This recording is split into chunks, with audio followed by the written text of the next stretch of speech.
welcome back to my channel Fain Maths Classes.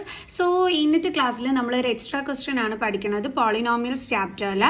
അപ്പം ഇതൊരു കുട്ടി എന്നോട് ഡൗട്ട് ചോദിച്ച ക്വസ്റ്റ്യൻ ആണ് കേട്ടോ. അപ്പം ഞാൻ വിചാരിച്ചു അത് നമുക്ക് യൂട്യൂബിലേക്ക് അപ്ലോഡ് ചെയ്യാമെന്ന്.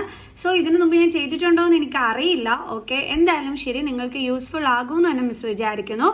സോ അപ്പോൾ മിസ്സിൻ്റെ ചാനൽ കാണുന്നവർ സബ്സ്ക്രൈബ് ചെയ്യാനും ലൈക്ക് ചെയ്യാനും കമൻറ്റ് ചെയ്യാനും മാക്സിമം ഷെയർ ചെയ്ത് സപ്പോർട്ട് ചെയ്യാനും മറന്നു പോകരുത്. സോ നമുക്കപ്പം ഈ ഒരു ക്വസ്റ്റ്യൻ എങ്ങനെയാണ് ചെയ്യുന്നതെന്നുള്ളത് നോക്കാം.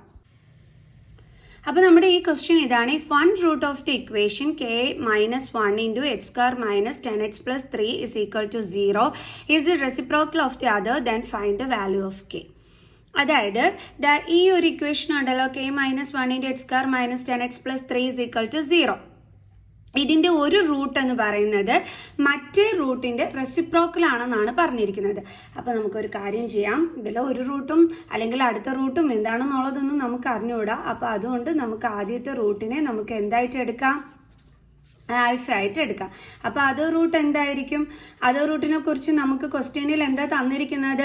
ഏത് റൂട്ടാണോ നമ്മൾ എടുക്കുന്നത് അതിൻ്റെ റെസിപ്രോക്കൽ ആയിരിക്കും എന്നാണ് അല്ലേ പറഞ്ഞിരിക്കുന്നത്. അപ്പോൾ ആൽഫയുടെ റെസിപ്രോക്കൽ എന്താണ്? 1/ആൽഫ.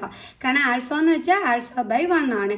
ഇതിൻ്റെ റെസിപ്രോക്കൽ എന്ന് പറഞ്ഞാൽ ഇത് തിരിച്ചിടുമ്പോൾ കിട്ടുന്നത് അതെന്താണ്? 1/ആൽഫ. മനസ്സിലായ എൻ്റെ മക്കൾസിന്? കാരണം ക്വസ്റ്റ്യനിൽ അങ്ങനെയാണ് പറഞ്ഞിരിക്കുന്നത്. ഈ ഒരു ഇക്വേഷൻ്റെ ഒരു റൂട്ട് എന്ന് പറയുന്നത് മറ്റേ റൂട്ടിൻ്റെ റെസിപ്രോക്കലാണ്. അപ്പോൾ ഒരു റൂട്ട് നമ്മൾ ആൽഫ ആയിട്ട് എടുത്തു. അപ്പോൾ മറ്റേ റൂട്ട് എന്ന് പറയുന്നത് എന്തായിരിക്കും? ഇതിൻ്റെ റെസിപ്രോക്കൽ എന്ന് പറയുമ്പോൾ 1/ആൽഫ ആയിരിക്കും. ക്ലിയർ?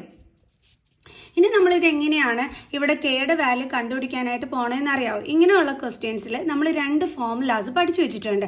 എന്തൊക്കെയാണെന്ന് അറിയാം? Sum of zeros is equal to -b/a എന്നുള്ള ഫോർമുലയും അതേപോലെ തന്നെ product of zeros is equal to c/a എന്നുള്ള ഫോർമുലയും. അപ്പോൾ ഇതിൽ ഏതാണോ ഇവിടെ സ്യൂട്ടബിൾ ആയിട്ടുള്ളത് ആ ഒരു ഫോർമുല വേണം നമ്മൾ യൂസ് ചെയ്യാനായിട്ട്. അപ്പോൾ നമുക്ക് നമ്മുടെ ജസ്റ്റ് ക്വസ്റ്റ്യൻ ഒന്ന് എടുത്ത് എഴുതാം. k minus 1 into x square minus 10x plus 3 is equal to 0. ഇവിടെ നമ്മൾ യൂസ് ചെയ്യേണ്ടുള്ള ഫോർമുല എന്ന് പറയുന്നത് product of zeros is equal to c/a. ആ ഒരു ഫോർമുല വേണം നമ്മളിവിടെ യൂസ് ചെയ്യാനായിട്ട്. അപ്പോൾ പ്രോഡക്റ്റ് ഓഫ് സീറോസ് എന്ന് പറയുമ്പം ഏതൊക്കെയാണ് നമ്മുടെ സീറോസ്? ആൽഫയും 1/ആൽഫയും. അപ്പോൾ അതിൻ്റെ പ്രോഡക്റ്റ് എന്ന് പറയുമ്പോൾ എങ്ങനെ എഴുതും? ആൽഫ ഇൻറ്റു 1/ആൽഫ ആണ്. ഇസ് ഈക്വൽ ടു നമ്മുടെ ഫോർമുല എന്താണ്? c/a.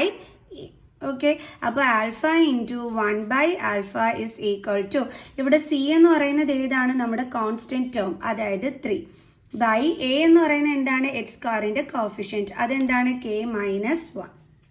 ഇനി നമുക്കറിയാം ഈ ആൽഫ എന്തായി കട്ടായി പോകും. ബാലൻസ് എന്താ ഉള്ളത്? 1 is equal to 3/k minus 1. ഇനി നമ്മൾ എന്ത് ചെയ്യണം? ഇതും കൂടി തമ്മിൽ ക്രോസ് മൾട്ടിപ്ലൈ ചെയ്യണം. അപ്പം 1 into k minus 1 is equal to 3. 1 into k minus 1 എന്താണ്? k minus 1 തന്നെയാണ്. അപ്പോൾ ഇസ് ഈക്വൽ ടു 3. ഇനി നമുക്ക് കെയുടെ വാല്യൂ ആണ് വേണ്ടുള്ളത്.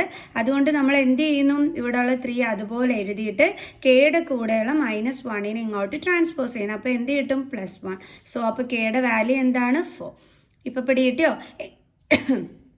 ഇതുപോലെ ഒരു ക്വസ്റ്റ്യൻ തന്നു കഴിഞ്ഞാൽ എങ്ങനെയാണ് നമ്മൾ കെയുടെ വാല്യൂ കണ്ടെത്തേണ്ടുള്ളതെന്ന്. ഓക്കെ, അപ്പോൾ ഇതുപോലുള്ള ക്വസ്റ്റ്യൻസ് വെരി ഇമ്പോർട്ടൻ്റ് ആണ്. അപ്പോൾ എല്ലാവർക്കും ഇന്നത്തെ ഈ ഒരു വീഡിയോ മനസ്സിലായി കാണുമെന്ന് വിചാരിക്കുന്നു. സോ നെക്സ്റ്റ് വീഡിയോ ആയിട്ട് കാണുന്നത് വരെ ബൈ ബൈ.